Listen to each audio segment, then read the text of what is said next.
بسم الله الرحمن الرحيم সুপ্রিয় দর্শক, আসসালামু আলাইকুম। আশা করছি আল্লাহর রহমতে সকলে ভালো আছেন। আজকের শিরোনাম, এক গ্লাস পানি হাসরের ময়দানে আপনার জীবন বাঁচাতে পারে। জানেন কি, আপনি আজ যে এক কাপ পানি কাউকে দিলেন, সেই পানি কিয়ামতের দিনে আপনার জন্য জান্নাতের দরজা খুলে দিতে পারে।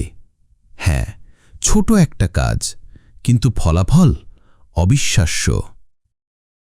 রাসূলুল্লাহ সাল্লাল্লাহু আলাইহি ওয়াসাল্লাম বলেছেন, যে ব্যক্তি তৃষ্ণার্তকে পানি পান করায়, আল্লাহ তাকে কিয়ামতের দিন এমন পানি পান করাবেন যার পর সে আর কখনো তৃষ্ণার্ত হবে না। সহিহ হাদিস।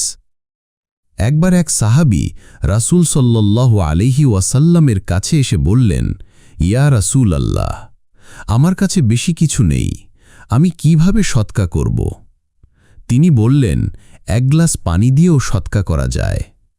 এটা শুধু পানি নয় ভাই, এটা দান, এটা রহমত, এটা আখিরাতের পাথেয়।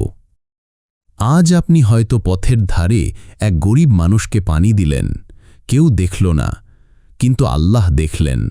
আর হাসরের ময়দানে যখন সূর্য 1 মাইল দূরে মানুষ ঘামে ডুবে যাবে, তখন সেই একটি পানি আপনার জন্য ঠান্ডা আরাম হতে পারে। আমরা ভাবি বড় কিছু করতে হবে, না, ছোট কাজ, নিঃস্বার্থ মন আর নেক নিয়ত, এই তিনটিই যথেষ্ট। আজ থেকেই শুরু করুন। এক গ্লাস পানি দিন, একটি খেজুর দিন, একটি ভালো কথা বলুন। আল্লাহ তাআলা ছোট কাজেও বড় সওয়াব দিয়ে দেন। এই ভিডিওটি যদি আপনাকে একটুও নাড়া দেয়, তাহলে প্লিজ ফলো, লাইক, কমেন্ট করুন আর আমাদের সাথেই থাকুন আরও ইসলামিক কন্টেন্টের জন্য। শেয়ার করুন, হয়তো আপনার শেয়ারে কেউ বাস্তবে কারো তৃষ্ণা মেটাবে আর আপনি পাবেন অফুরন্ত সওয়াব, ইনশাআল্লাহ।